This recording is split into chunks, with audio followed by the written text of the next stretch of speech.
So we've been getting a lot of questions about home education. What do we do? What made us decide to do that? And we're just going to take some time today to discuss our decision, how we came to that conclusion, some of the first questions that we asked that you guys might also be wondering. So hopefully this will be beneficial for you as you listen or watch or whatever. So we will see you on the other side.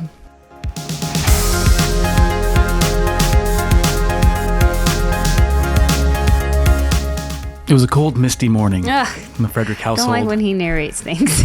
And I told Selena, today you shall home educate our children, and you will like it. Not how it went. That's not how it went down. Nope. There was a lot of talking, a lot of conversations, a lot of consideration, and a lot of trepidation around it. And I can say, kind of cut to the chase here, on this side of it, I can't imagine not doing it. Yeah. And I think you would probably say that too. If you don't know us, we are Ryan and Selena Frederick. Voices, faces, all things behind And fierce no matter what she says, marriage. She loves when I narrate her life. and fierce parenting. Thank you for supporting us, patrons. If you would like to support this, you can go to fierceparenting.com/partner. We appreciate that. You can also support us in other ways by subscribing, writing a quick review, letting us know what you think, and sharing different podcast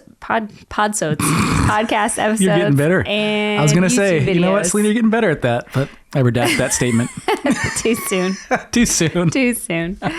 Our mission here at Fierce Parenting, I always love to share this, is to point parents to Christ and to encourage them in the gospel. So that is what we are about here. Yeah. And you won't find much else. So. Yeah. Okay. So home education is kind of the elephant, the 300, 500 pound elephant in the room. It's not. We get probably a couple times a week, people ask us what we do, why we do it. They're all good and big questions. But we need to take some time for ourselves to consider how we answer some of these questions, because we don't want to put guilt or shame or undue condemnation, I think, on believers. We want to facilitate a discussion about it, but there's some things that have to be in place, I think, before. Yeah, well, we want to find what's true and good and right, and then communicate that without grabbing a bunch of other baggage with it, and then heaping that on your shoulders. Right. I do think there are strong convictions to be had in this area, and we will get there. We're not yet. We're going to spend this episode just talking through our own journey, just to kind of dispel some of that. Yeah. It's not like, I'll just start with this. It didn't happen like we said. Like, I didn't wake up one misty morning. It did not. No, it wasn't like this cavalier, and not that that's bad, but we didn't have a strong conviction about it. We didn't grow up in a homeschool environment. Neither of us. Like, and some folks who do are so passionate about it. Like, this is how I want to educate my kids. This is the only way that I want to do it. We didn't have that strong of a conviction. So I think that's helpful for some folks. When we started out, yeah. Yeah, the conviction's strengthened since then. But it's helpful for some folks who are asking these questions and thinking through it.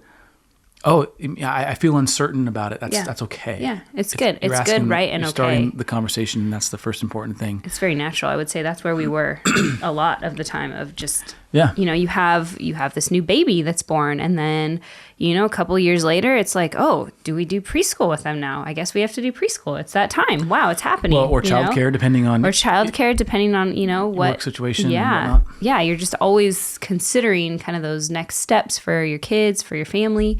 And for us, we had our first, Della. So when she was 2, she went to a 2-year-old, like, fun class, basically. It was just... Which one was that? I don't remember that. It was a 2-year-old at First Pres, and she would go twice a week. Maybe it was a 3s class. She was really young, and it was just like, okay, let's start, like, school. We can afford this little class. Basically, it's just an activity for the kids, right? They just go... learn colors, they sing songs. The teacher's really sweet. They learn how to sit in a circle. They learn how to stand in a line, right? Like just that kind of stuff. Basic stuff that Recess. You're like, yeah. Those are sweet years. And it was great. It wasn't like I missed her a lot during that time. I was just like, what do I do for 2 hours? So that was kind of where our first encounter with education, I guess, began, was with a little preschool. It was wonderful. We loved it. And I would consider, if we lived where we lived again, to probably do it again with some of our kids. But she was the only one, right? And then we had Clementine come along. I have a question, though, as we're reflecting, why did we do that? What was the need that you felt at 3 years old? Not you, that we felt at 3 years old. We did have Clementine coming, and we were our second. And so we were like, this would be a good activity and give me some one-on-one time with the new baby. Okay. So that was kind of had just arrived. So then Della would have been 3. Yeah. Yes. Okay. So there was kind of this, that makes sense. Yeah. It's an activity for her, gives her some independence. And then she loved it too. She did. She loved going to it. And so we were faced then with a decision, because as children age, it's no longer, I think it was like, just to be completely candid, like $200 a month or something, wasn't it? Yeah, for like 2 days a week. So it was something, because that's not a small amount of money monthly to pay. Right. But it was enough. It was low enough that we could swing it for 5 months out of the year, 6 months out, whenever. Yeah, I think it was like 9 months. It was like school year. Totally in touch with this topic. And that was great. And they had like events and things we had to do with the Father's feast. They eat spaghetti at like 10 a.m. in the morning. It was weird. It was great. Not something I like to eat for brunch. And so it was a good experience. And then what happens is, as the children age, they need more time. They need to have more time dedicated to learning. Mm-hmm. And if you have more children, then the cost tends to compound.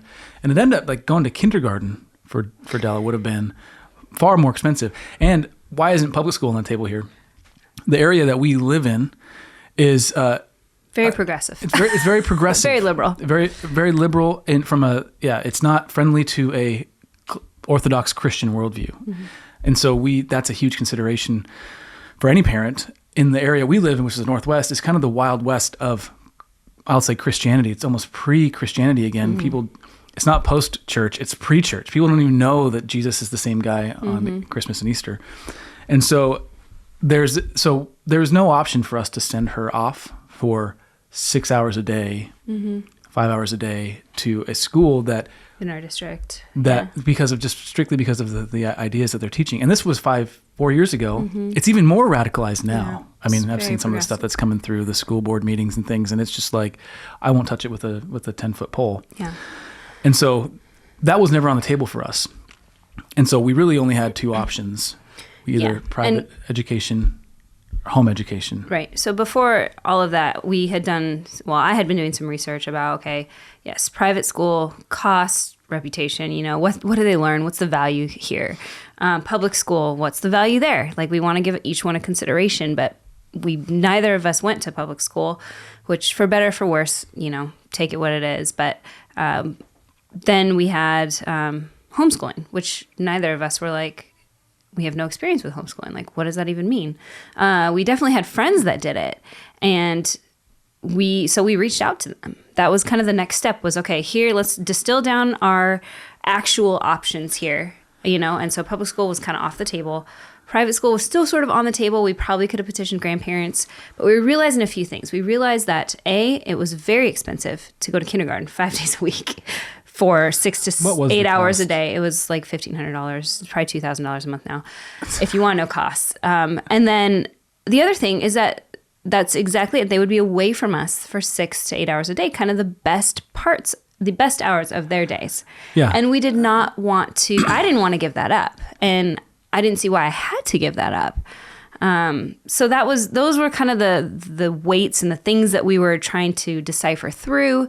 And so homeschooling became a very clear option to us after talking to a few experienced homeschool moms, talking to families who have also done private school or done back and forth, and we just walking away from those conversations, again, homeschooling came to the forefront. Well, these are kind of... I'm trying to remember, I just want to interject this. I'm trying to remember the landscape of home education when we were exploring it. Because I remember distinctly there's this side that feels a lot like, the wild and free side of things. Well, there's different types of homeschooling. So you have like the unschooling. There's part of the wild and free. There's a Charlotte Mason. There's classical education.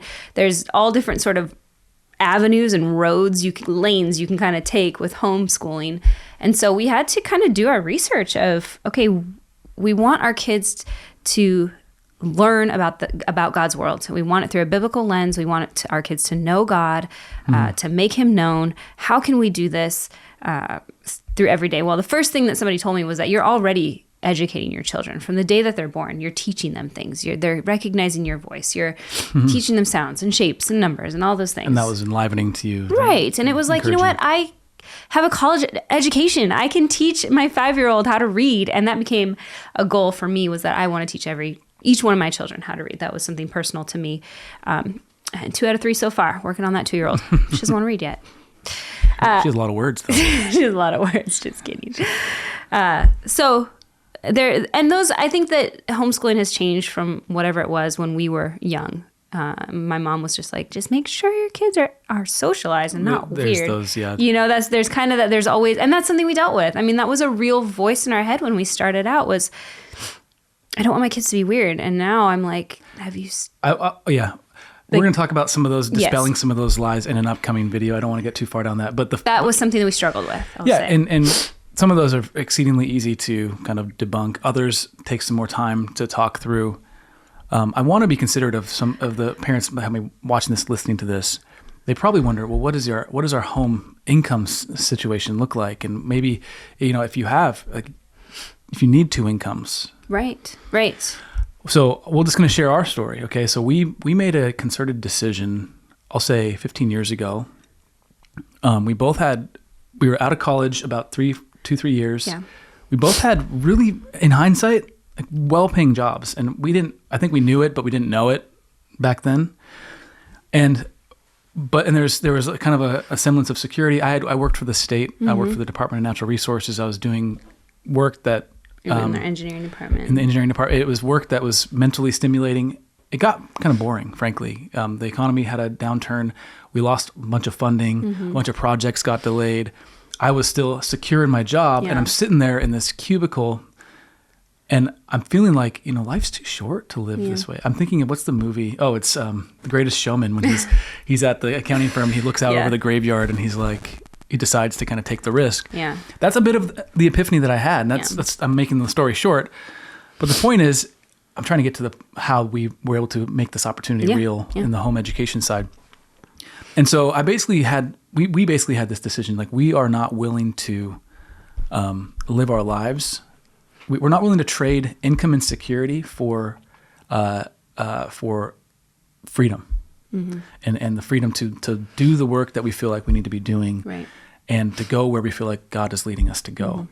And so essentially that means I quit that job. You quit your job. She worked at an engineering firm, and you quit that job. And that was a toxic environment. It's a different story. I should tell that story on the marriage side, how I stood up for my wife. You did. Yeah. Put my fist down to your gross boss. Let's go. And so we quit the job. We quit our jobs, and we felt God leading us down south to California. So we moved. We're living for probably a decade. I'll say not a decade, probably 7 years, hand to mouth. Make money, pay the consume bills. the money, make the money, like in debt up to our eyeballs from decisions we made earlier, poor decisions, and some good ones. Point is, we kind of lived on a very low income, and you were doing photography, which it's a break. I was making millions, people. I was paying you to be a photographer. It was a joyful experience. I loved it. But I want to say I learned this, a lot. Equestrian photography. So you were going around taking pictures of these amazing animals, these beasts of burden, at these amazing events, like the pinnacle of these animals and these jockeys, riders, their career, not jockeys, the riders. Equestrians. Yeah. So highbrow. And anyway, so you were there taking pictures, and it was your thing. And then you were also doing Starbucks as a barista. You didn't get another career job. And so when we had our first daughter, you were still doing the photography. I was doing web development on the side. So I quit the job. You're probably thinking, he's quit his job, that's it. No, I didn't fill this in. I started a web development company, designing websites, doing marketing, branding, design for companies. Which God has his hand in that, because Fierce Marriage would probably not exist if you didn't know how to do that. Well, I mean, imagine how much we've saved on web development fees. I do it all myself. So I taught myself how to code kind of in the wee hours of the night. And that's how I provided for our family. And it was bare minimum. And so we were used to living on very little. And then by God's grace, the business got to the place where I could actually make a livable wage for the both of us. So I was working from home. You didn't have to work. We had a first child. You were doing photography. After about 5 months of trying to do young child and be an equestrian photographer It traveling. wasn't even that long. It was probably 2 months. And I knew there was a big event coming up, and our daughter was going to be 3 or 4 months old. And I was just like, I can't do it. I can't fly across the ocean and leave she was my almost child. a year old because we were living in Washington. The point is, Right. You eventually quit that job, which was kind of a wash because you weren't making a lot doing that anyway. So our life was set up. That's what I'm saying. It's like you didn't have a career that you were in. I was working independently. Right. My hours are dependent on myself. And so if you're watching this thinking, well, I have a full-time job as a mom. Right. He has a full-time job as a dad. We need the income to support, to pay our mortgage. All this while, we didn't live in a house we owned. Mm-hmm. We were renting a tiny apartment. This office that we're in is probably about half the size of the apartment for all three of us. Yeah. And we were paying, I think, $800 a month to rent. And we were just trying to pay down our debt because we realized that was going to saddle us for life if we didn't pay it down. By God's grace, I had a bunch of work come through. Yeah. College debt and some other bad decision debt. Paid it all off after a ton of grinding, a lot of hard work. And so there's this setting up of this opportunity. Mm-hmm. And I know you probably think I'm sharing too much information, but I want people to understand, like, this was a decision that was made 15 years ago that we want. And I'm not saying that you have to make our decisions. I just want to say that no matter what the decision you're going to make, there's going to be a struggle somewhere. Sure. Right. Thank you. We made a decision. We made decisions far back.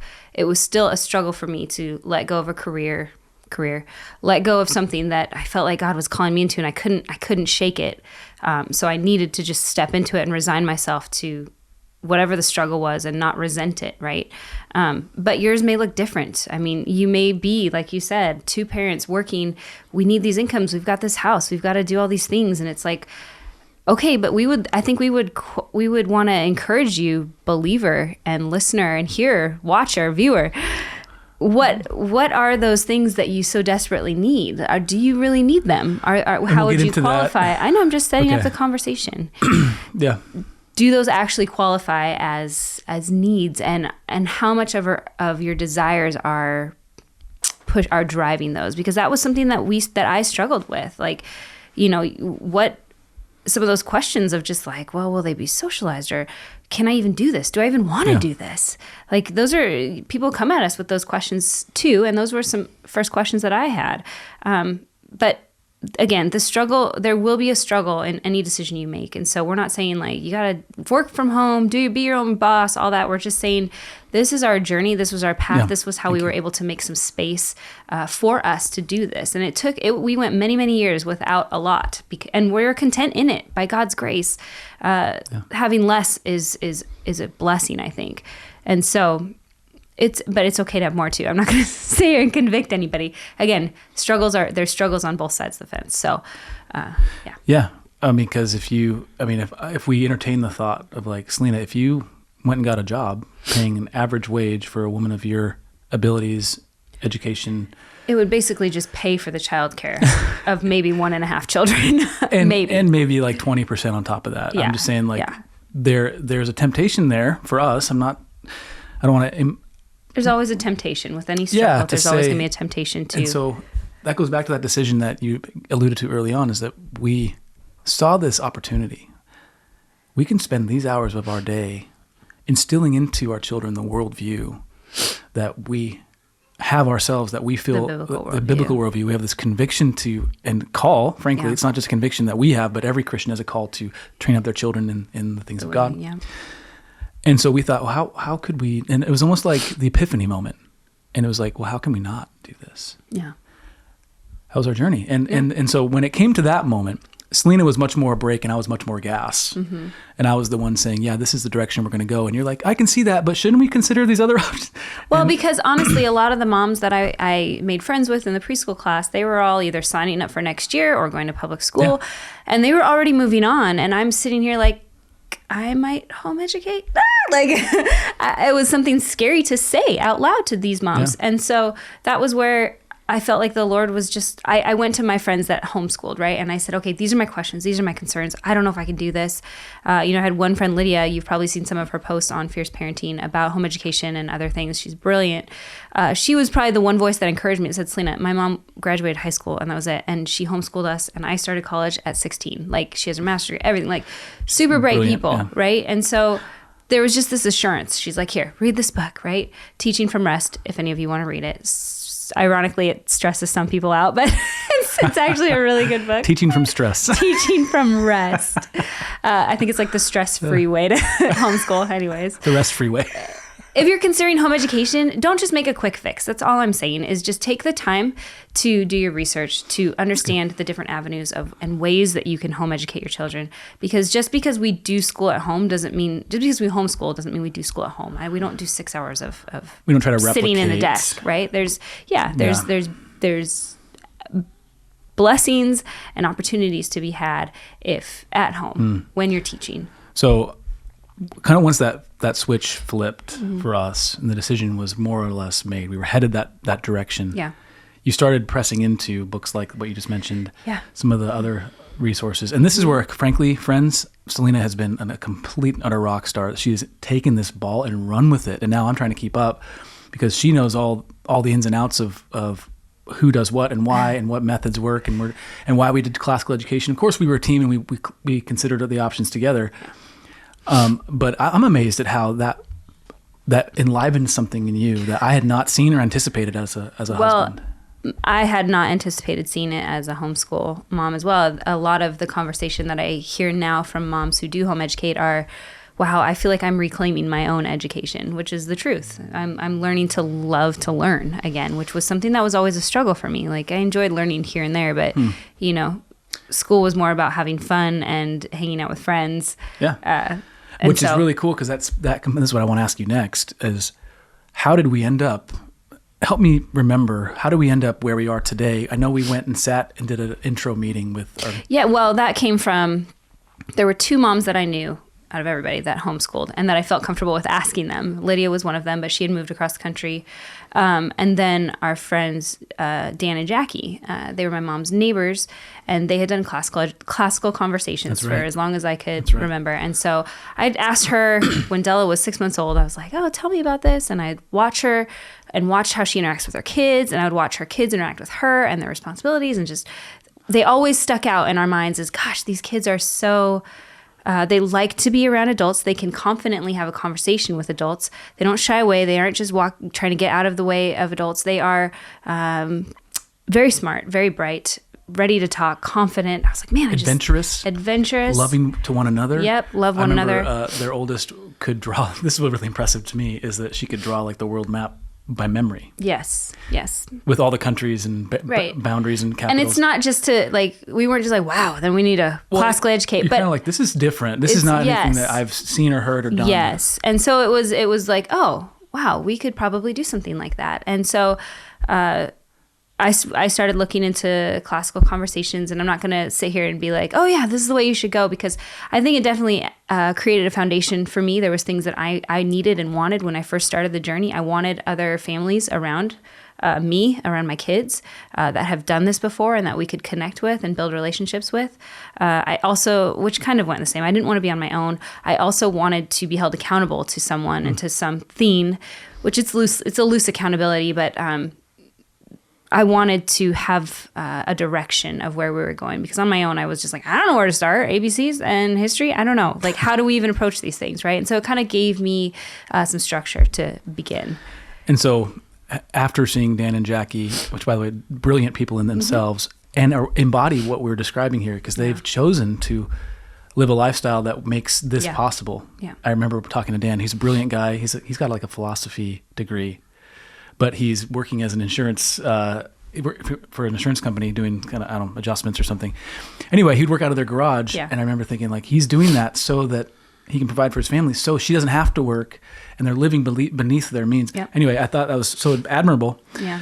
And then, so she introduced us to this specific classical conversations, and then we set up a meeting with the area director of our area, which in turn, this is why it came up when you talked about friends, how wanting them to have friends in school is all about friends.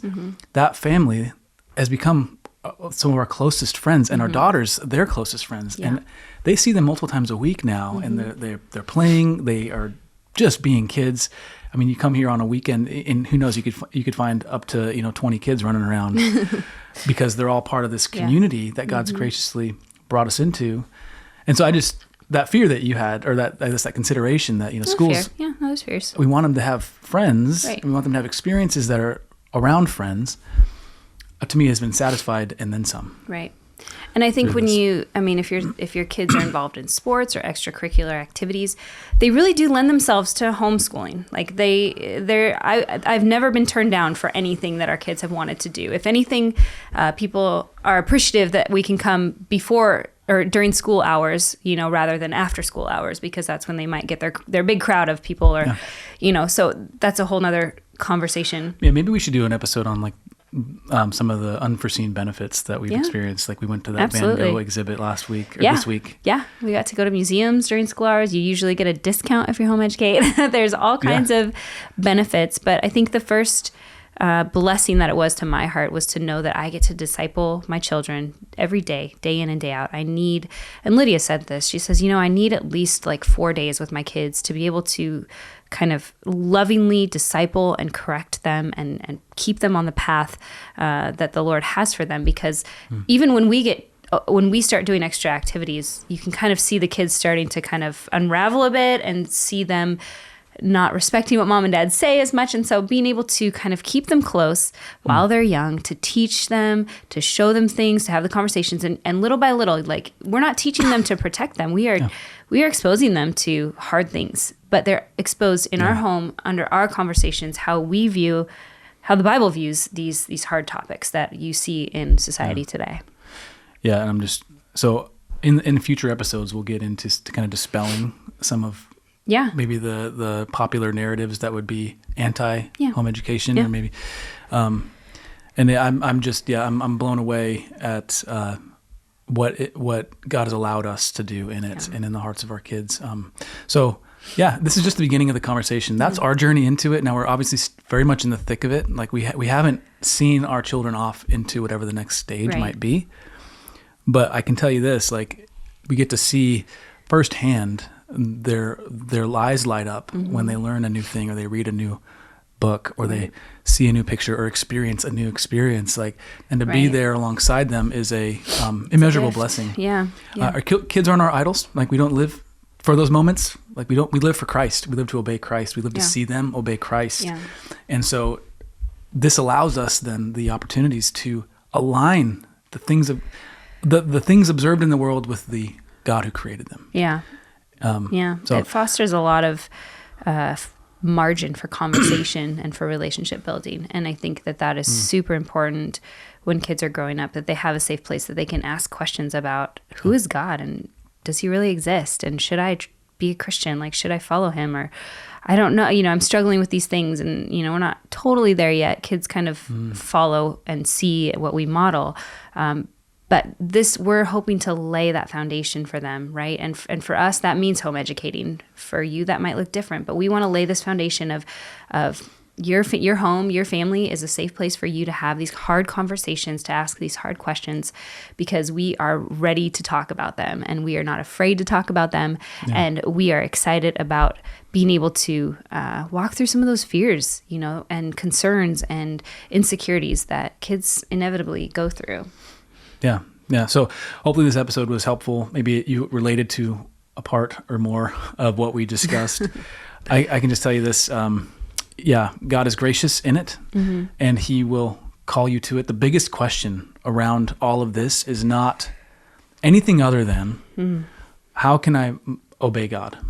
That's our call. Like, we are called to obey, honor God, worship him, love him, enjoy him. And so that's, as you're watching this far into the video, you're listening to this far into the podcast because you care. So let that question be the governing question. God, how can I honor you, obey you, cherish you more in asking the questions surrounding this decision in our lives? It's a weighted decision. It's important. So we're here to help you over the next, I don't know how many episodes. We're going to be talking through, maybe even in stronger terms, because we do have a clear conviction. Here we are talking about and loving this thing that we do. Of course, we have a conviction about it. We want to wield that conviction wisely while looking to Scripture, letting it read us, letting it instruct us. And you can expect that in the coming weeks. So this is us putting it on the record. Now we have to do the research and the writing. So anyway, thank you for listening this far in. Let's go ahead and pray, and we'll call it an episode. Lord, thank you for the gift it is to be parents, that you've called us into this eternal work of raising up sons and daughters that might know and cherish you and love you and obey you, and who they in turn will then raise up their own children to do the same. So that's a gift. It's a challenge. It's a responsibility. One we work toward with sobriety and with joy. So Lord, I thank you for that. Thank you for the mothers and the fathers who are with us, watching, listening. I pray that you would guide them lovingly with joy and convict them where conviction is necessary. We're open to that. We want you to correct us, our loving Father. So Lord, correct our hearts, correct our attitudes, and lead us and let us follow you faithfully. In Jesus' name, amen. Amen. Okay, friends, this is longer than I thought it was going to be. That's okay. Get talking. You made it through without extra coffee. Good job. All right, this episode of Fierce Parenting is in the can. We'll see you again in about 7 days. Until next time. Stay fierce.